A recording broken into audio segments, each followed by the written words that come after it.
sejahtera, selamat pagi anda bersama saya Naila Huda dan Hafizi Rosli di Awani Pagi. Seperti biasa kita ada banyak berita menarik yang kami nak kongsikan di astroawani.com. Mungkin ada berita yang anda terlepas dalam 24 jam yang lalu dan kita nak bawakan dan kita nak kupaskan berita-berita yang anda perlu tahu sebelum anda memulakan hari ini. Dan seperti biasa kita akan mulakan dengan perkembangan kemas kini COVID-19 di negara dan juga di luar negara, dan juga kita nak sentuh sedikit tentang apa yang juga dikongsikan oleh Menteri Kluster Keselamatan Datuk Seri Ismail Sabri Yaakob setiap hari. Dan kita nak mulakan dengan kemas kini COVID-19 dulu, yang mana semalam setakat 12 tengah hari kita catatkan 12 kes baru dengan 1 kematian akibat COVID-19. Dan ini menjadikan jumlah kes positif COVID-19 adalah sebanyak 8,976 kes, dan daripada 12 kes baru itu 5 kes adalah kes import yang mendapat jangkitan di luar negara. Manakala daripada 7 kes penularan dalam negara pula, 5 kes adalah dalam kalangan warga negara Malaysia dan 2 kes dalam kalangan bukan warga negara Malaysia. Daripada 5 kes import itu termasuk 3 dari Indonesia, 1 dari Qatar dan 1 dari United Kingdom. Kalau melihat kepada 7 kes tempatan pula, ini termasuk 2 kes di Johor, 2 di Kedah, 1 di Selangor, 1 di Negeri Sembilan dan 1 di Sabah. Manakala 1 kes kematian pula membabitkan kes ke-8,974 iaitu lelaki Filipina berusia 64 tahun.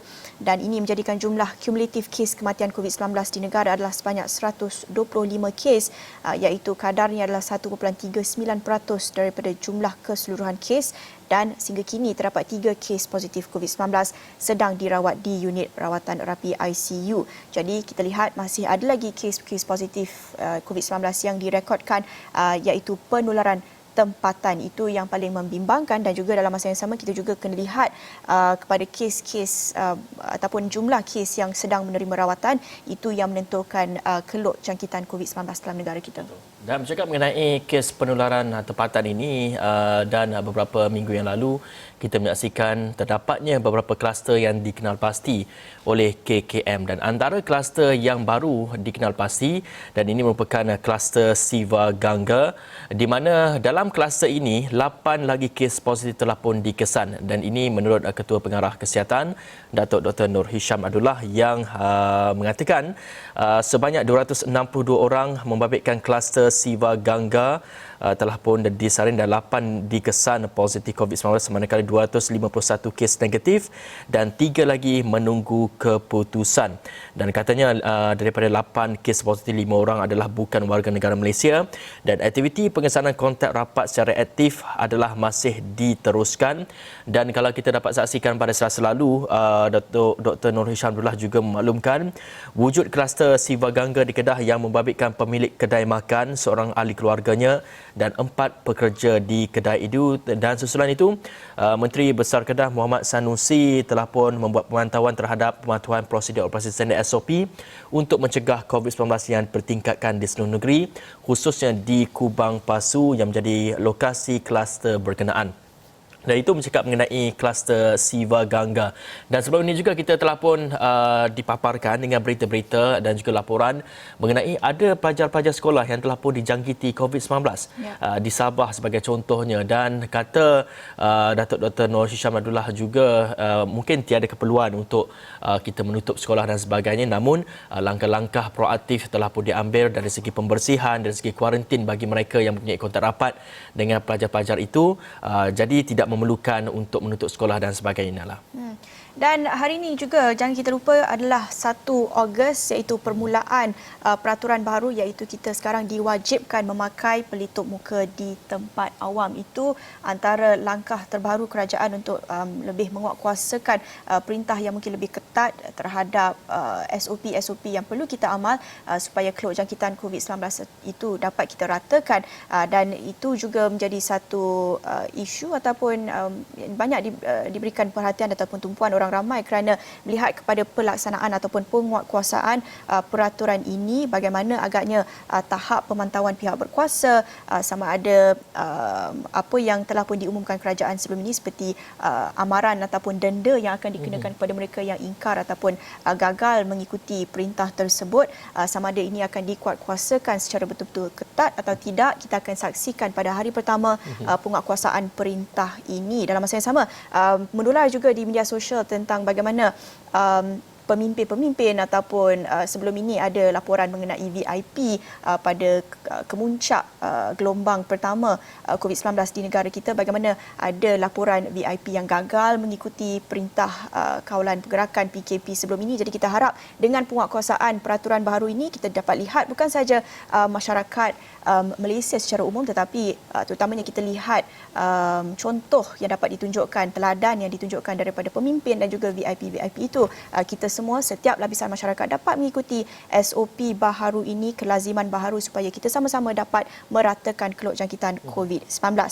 Dan bercakap tentang COVID-19 ini, selain daripada pemakaian pelitup muka, pastinya satu kelaziman baharu adalah apa yang kita panggil sebelum ini adalah penjarakan sosial. Betul. Tetapi apa yang dikongsikan oleh KKM semalam, penjarakan sosial kini dikenal sebagai penjarakan fizikal ataupun physical distancing. Itu yang diumumkan KKM semalam, istilah penjarakan sosial yang diguna pakai dalam prosedur operasi standard SOP bagi mencegah penularan wabak COVID-19 kini ditukar kepada penjarakan fizikal. Jadi penggunaan istilah penjarakan fizikal merujuk kepada orang ramai perlu mengamalkan jarak sekurang-kurangnya 1 meter yang perlu dipatuhi dalam kebiasaan baharu. Istilah penjarakan sosial itu telah pun diganti dengan penjarakan fizikal, dan dalam pada itu mereka juga turut memesan orang ramai perlulah mematuhi syarat yang ditetapkan bawah PKPP, dan mereka yang berisiko tinggi seperti kanak-kanak, bayi, warga emas dan OKU juga perlu dilindungi. Individu tidak sihat dan bergejala dikehendaki segera menjalani pemeriksaan kesihatan. Dan ini lebih kepada satu perubahan yang agak simbolik, tapi saya kira apa yang penting adalah bagaimana orang mentafsirkan dan bagaimana orang mempraktikkan maksud di sebalik penjarakan fizikal ataupun penjarakan sosial itu. Tidak kisah apa istilahnya, tetapi apa yang penting adalah kita semua mengamalkan apa yang telah pun ditetapkan, iaitu jarak 1 meter. Betul. Dan sedikit penerangan berlanjut di Twitter KKM Putrajaya sebagai contohnya, ada pertanyaan-pertanyaan daripada masyarakat mengenai mengapa perlu ditukar dan sebagainya, dan kata KKM sendiri ini tegasnya iaitu istilah penjarakan fizikal lebih sesuai dengan konsep menjarakkan diri antara satu sama lain demi keselamatan, dan istilah ini telah pun disyorkan oleh WHO sendiri kepada negara anggota termasuk Malaysia bagi menggantikan istilah penjarakan sosial kerana ia lebih tepat daripada sudut perubatan. Itu merupakan penerangan daripada KKM Putrajaya sendiri di laman Twitternya. Dan dalam masa sama kita bercakap mengenai COVID-19 ini, kita telah pun tahu mengenai jumlah kes, jumlah kematian di Malaysia dan sebagainya. Namun kita masih lagi sebenarnya di bawah ataupun masih lagi mengikuti di bawah perintah kawalan pergerakan pemulihan. Jadi terdapatnya perundangan yang di bawah Akta Kawalan Penyakit Berjangkit dan sebagainya. Jadi ia menuntut kita untuk mematuhi segala SOP dan sebagainya. Dan ini pula melihat kepada sudut penguatkuasaan di mana kalau kita dapat saksikan pada semalam, iaitu Polis Diraja Malaysia PDRM telah pun menahan 186 individu atas kesalahan ingkar arahan Perintah Kawalan Pergerakan PKP pada Khamis. Dan menurut Menteri Kanan Pertahanan Datuk Seri Ismail Sabri Yaakob, daripada jumlah itu 41 individu telah direman manakala 3 lagi individu diberi jaminan polis. Dan dalam kenyataan pelaksanaan PKP, Ismail menjelaskan 142 individu pula dikenakan kompaun, dan antara kesalahan ingkar arahan PKP termasuklah aktiviti pusat urut tanpa lesen dan aktiviti yang tidak mengikuti SOP. Dan tambahnya Task Force Operasi Pematuhan yang diketuai PDRM telah membuat 60,038 pemeriksaan semalam bagi memantau dan menguatkuasa pematuhan SOP PKP pemulihan di pelbagai premis perniagaan dan juga pengangkutan awam. Dan sebelum ini kalau kita lihat kepada kita melalui fasa yang baru iaitu PKP PKP pemulihan dan pelbagai sektor ekonomi telah pun dibenarkan beroperasi, dan melihat kepada dari segi denda dan juga tindakan yang dikenakan ada yang pusat urut tidak mematuhi lesen dan sebagainya, tidak mematuhi SOP dan sebagainya. Jadi ia memberi peringatan kepada premis di luar sana untuk terus mengikuti SOP yang telah pun ditetapkan oleh kerajaan sendiri. Ya, dan sebelum kita beralih ke laporan seterusnya, kita saksikan apa lagi yang dikongsikan oleh Menteri Kluster Keselamatan Datuk Seri Ismail Sabri Yaakob dalam infografik ini. Kita saksikan.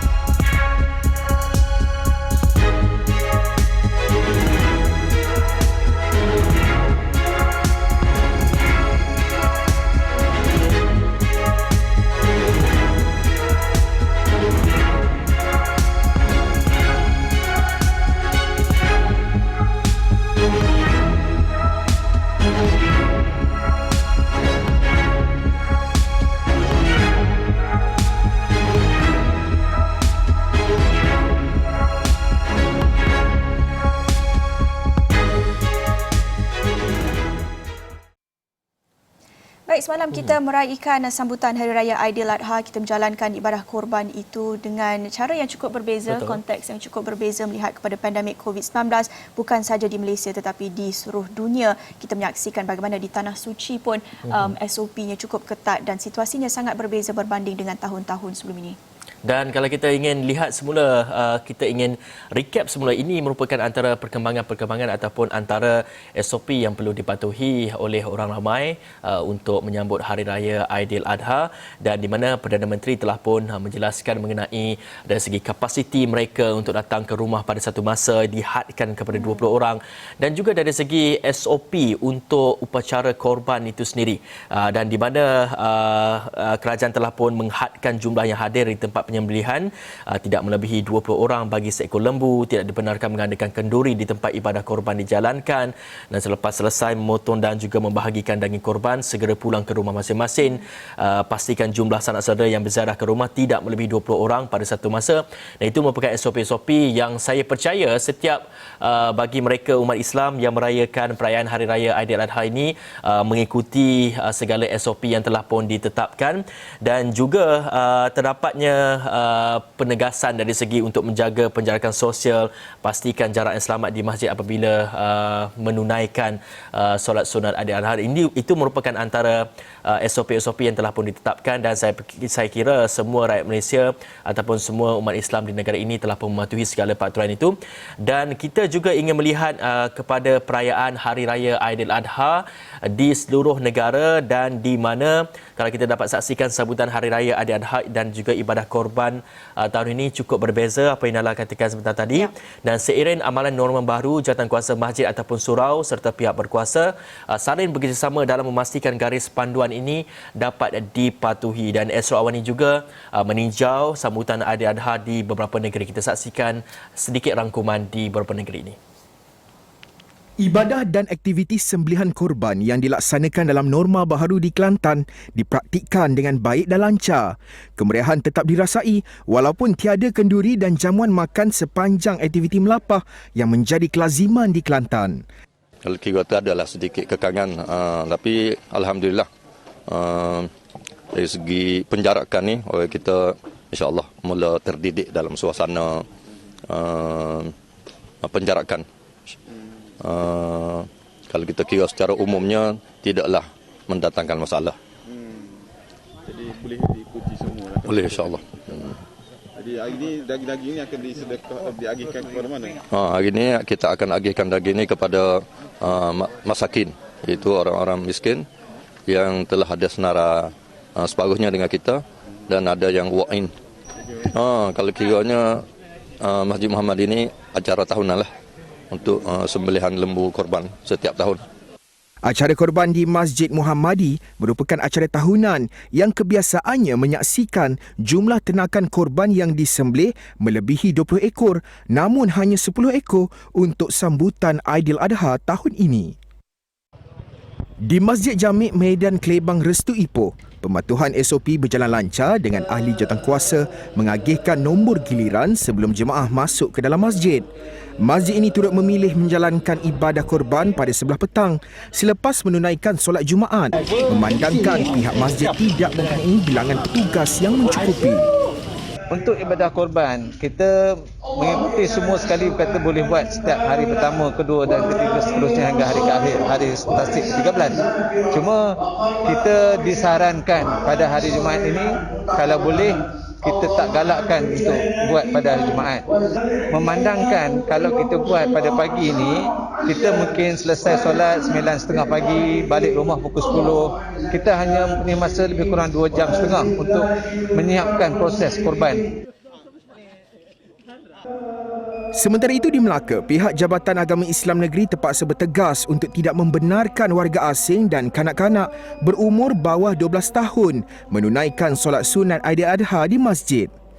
Pengarahnya Datuk Mat Azhan Samad berkata tindakan itu sebagai langkah mematuhi arahan yang ditetapkan kerajaan bagi membendung penularan pandemik COVID-19. Dalam tempoh hari tasyrik ni memang insya-Allah lah akan berlangsung ibadah korban berjalan seperti biasa. Tetapi kalau kita tengok tahun ni untuk raya-raya pertama ni ada kurang sikit, ada ibadah korban tetapi tak rancak seperti sebelum ni. Mungkin Aidiladha pada tahun ni jatuhnya pada hari Jumaat, lepas kita nak solat Jumaat kan. Jadi bilangan tu mungkin pagi ni ada dalam seekor atau 2 ekor lah. Baik, itu tadi kita saksikan sedikit rangkuman sambutan Hari Raya Aidiladha dan bagaimana SOP dijalankan di beberapa masjid, dan kita lihat amat ketat SOP yang diamalkan. Betul. Dan dikuatkuasakan itu, dan kita harap tidak berlaku sebarang kluster yang wujud dalam 2 minggu lagi. Mungkin dapat dikesan daripada sambutan Hari Raya Aidiladha, kerana kita percaya dan yakin setiap umat Islam di luar sana menyambut Aidiladha itu, tetapi masih lagi mengamalkan penjarakan fizikal dan masih lagi mengamalkan SOP yang telah ditetapkan itu. Baik, banyak lagi laporan yang kami nak kongsikan di astroawani.com, tapi kita akan berhenti seketika, kembali selepas ini.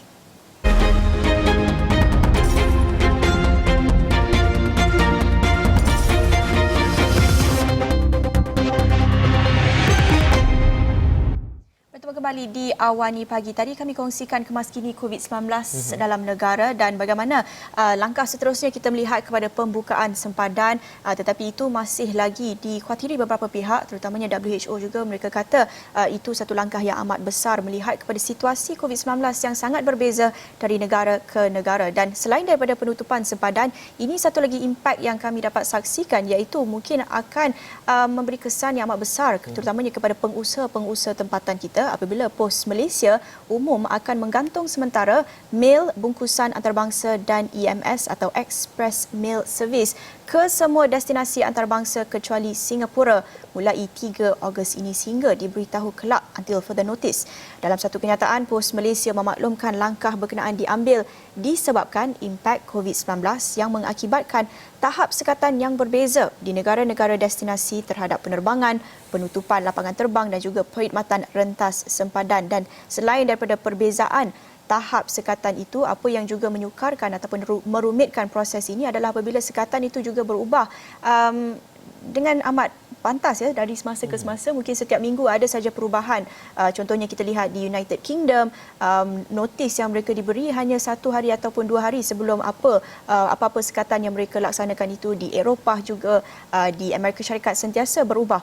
Jadi ini mendatangkan kesan yang amat besar kepada perkhidmatan yang dijalankan Pos Malaysia ini, yang apa mereka dapat dilakukan pada masa ini.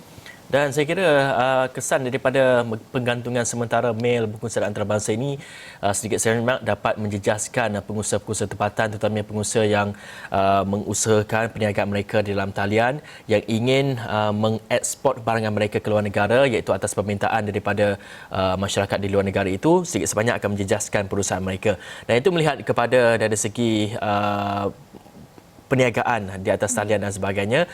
Dan seterusnya adalah melihat kepada isu politik, dan di mana sejak 2-3 hari yang lalu isu politik di Sabah, kemelut politik di Sabah menggegarkan negara kita apabila adanya dari segi pembubaran Dewan Undangan Negeri di Sabah susulan daripada ada pihak sebelah pihak iaitu pihak Tan Sri Musa Aman mendakwa mempunyai majoriti yang cukup untuk membentuk kerajaan yang baru di Sabah, dan susulan daripada itu Datuk Seri Shafie Adal, Ketua Menteri Sabah juga menyatakan mempunyai majoriti yang cukup, namun dibawakan usul berkenaan ke TYT Tuan Yang Terutama Negeri Sabah untuk menyatakan mungkin untuk dari segi membubarkan Dewan Undangan Negeri, dan telah pun diterima oleh TYT, dan sekaligus menyaksikan pilihan raya negeri bakal diadakan dalam tempoh 60 hari. Dan susulan daripada kes ataupun susulan daripada isu politik, mungkin last minute orang kata, saat-saat akhir ada yang melompat daripada satu pihak ke satu pihak, daripada satu pakatan ke satu pakatan.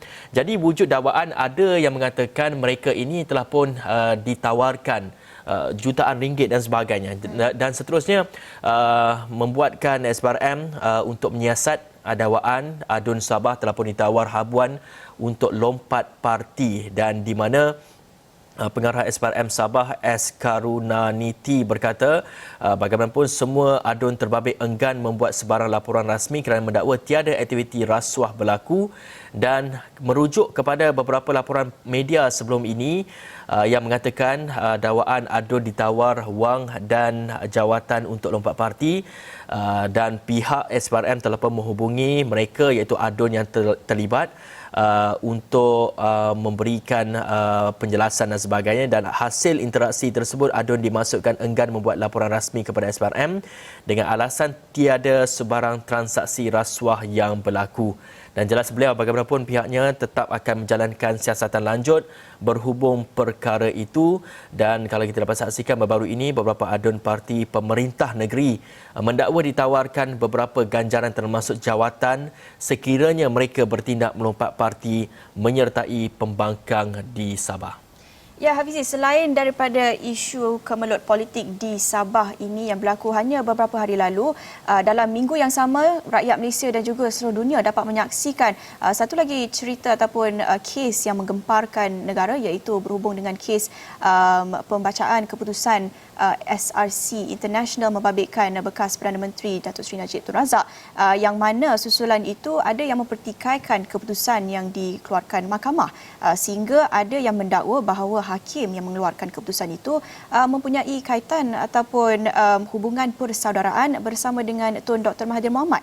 Sampaikan susulan daripada itu, pihak polis telah pun memulakan siasatan terhadap dakwaan bahawa hakim kes penyelewengan dana SRC International itu mempunyai pertalian persaudaraan dengan Tun Dr. Mahathir Mohamad yang menular di media sosial, dan polis sudah pun mengenal pasti identiti pemilik akaun Twitter yang mengeluarkan kenyataan ini, dan Timbalan Pengarah Siasatan Perundangan Jabatan Siasatan Jenayah Bukit Aman DCP Mayor Farid Altrash Wahid berkata individu itu akan dipanggil minggu depan bagi memberi keterangan berhubung dakwaan tersebut.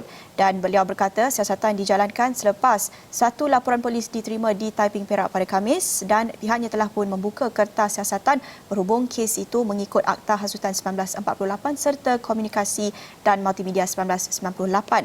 Dan pada Khamis, media melaporkan bahawa seorang ahli Parti Pribumi Bersatu Malaysia Bersatu, Muhammad Afzan Nizam Abdul Rahman, telah pun membuat laporan polis di Taiping berhubung ciapan tersebut yang dibuat oleh Presiden Pertubuhan Minda dan Sosial Prihatin Malaysia Ramesh Rao di akaun Twitter yang mengeluarkan kenyataan dan kononnya mengaitkan kedua-dua individu tersebut. Pada Selasa lepas, Ramesh mendakwa Hakim Mahkamah Tinggi Muhammad Nazlan Muhammad Ghazali yang mensabitkan Najib dengan 7 kesalahan pencak amanah, salah guna kuasa dan pengubahan wang haram merupakan cucu kepada Tun M sendiri, cucu saudara Mahathir. Dan menerusi akaun Twitter susulan itu, Datuk Seri Mukris Mahathir pula yang juga merupakan anak kepada Tun M sendiri menafikan dakwaan tersebut dan menganggap ia sebagai tidak berasas serta meminta Peguam Negara untuk menyiasat tomahan berkenaan kerana ini boleh dikategorikan sebagai contempt of court ataupun penghinaan mahkamah kerana kenyataan ataupun pengumuman keputusan telah pun dikeluarkan, telah pun disabitkan kesalahan itu walaupun belum ke mahkamah rayuan dan sebagainya, tetapi keputusan itu telah pun dikeluarkan dan sebarang pertikaian boleh dikategorikan sebagai penghinaan kepada mahkamah. Jadi hati-hati kalau anda ada berkongsikan maklumat itu yang saya kira menular di media sosial, di WhatsApp, di Twitter dan Facebook. Itu satu kenyataan yang amat membahayakan dan juga boleh disabitkan kesalahan bawah akta-akta tadi dan boleh dipanggil untuk siasatan oleh pihak polis. Jadi hati-hati sebelum anda kongsikan sebarang maklumat di media sosial itu. Dan sebelum kita akhiri Awani Pagi, ada satu lagi cerita yang juga menular di media sosial semalam yang juga susulan itu polis telah pun menjalankan siasatan, iaitu berhubung dengan satu video tular menunjukkan pengawal keselamatan dipukul. Telah pun mendapat perhatian pihak polis dan susulan itu ada satu kertas siasatan yang dibuka berhubung dengan video itu memaparkan insiden seorang pengawal keselamatan warga Nepal dipukul dengan sebatang kayu di tempat letak kereta, dan kata Ketua Polis Daerah Wangsa Maju Superintenden Rajab Ahad Ismail berkata siasatan mendapati kejadian itu berlaku di tempat letak kereta sebuah kondominium di Jalan Madrasah Wangsa Maju pada 7 Julai lepas. Kejadian dipercayai melibatkan suspek warga Pakistan dan mangsa warga Nepal yang bekerja sebagai pengawal keselamatan di bangunan tersebut. Dan satu kertas siasatan di bawah Seksyen 324 Kanun Keseksaan telah dibuka dan polis sedang menyiasat punca kejadian serta menyeru pihak yang terlibat supaya segera tampil untuk membantu siasatan. Dan sekiranya anda ada maklumat ataupun anda sendiri merupakan penghuni di kondominium tersebut, anda boleh menghubungi pihak polis. Maklumatnya ada di laporan astroawani.com. Anda boleh menyalurkan sebarang maklumat kepada pegawai penyiasat kes Inspektor Syarul Azwan Syarom pada taliannya yang telah pun kami paparkan di laporan ini. Satu video yang amat mengejutkan dan juga sangat tepat pada masa dalam pada kita melaporkan kes berhubung dengan media antarabangsa Al Jazeera, dakwaan yang dikeluarkan oleh seorang pekerja asing dalam dokumentari tersebut bahawa beliau dilayan dengan teruk di negara ini. Ada juga yang mempertikaikan dakwaan tersebut, kata rakyat Malaysia ini melayan mereka dengan cukup baik, tetapi video ini sendiri telah pun menunjukkan mungkin tidak sama layanan yang mereka terima setiap individu itu, tetapi ada juga dakwaan yang betul seperti yang kita saksikan dalam video yang amat mengerikan ini. Baik, dan sebelum kita berpisah, satu lagi laporan yang kita nak kongsikan kepada anda semua. Jika sebelum ini banyak laporan mengenai acara-acara sukan terkemuka dunia, sebagai contohnya sukan Olimpik telah pun ditangguhkan dan pelbagai lagi seperti Grand Prix dan sebagainya. Dan ini adalah sukan yang tamasya sukan yang besar juga yang berlangsung di negara kita, iaitu Grand Prix Malaysia, namun telah pun dibatalkan. Dan di mana salah satu perlumbaan paling menarik, kalender MotoGP yang dijadualkan pada 30 Oktober hingga 1 November depan dibatalkan susulan daripada pandemik COVID-19 ini. Dan Badan Pentadbir Sukan Pemotoran Persekutuan Motosikal Antarabangsa FIM, Persatuan Pasukan Pelumba Antarabangsa IRTA dan Dorna Sports dalam satu kenyataan bersama mengumumkan selain pembatalan GP Malaysia di litar antarabangsa Sepang SIC, turut dibatalkan perlumbaan GP Argentina dan juga Thailand. Perkembangannya anda boleh saksikan di awani.com, dan di mana pelbagai lagi berita-berita yang kita kongsikan pada hari ini dan juga pelbagai berita-berita menarik kita akan bawakan dalam buletin Awani yang seterusnya.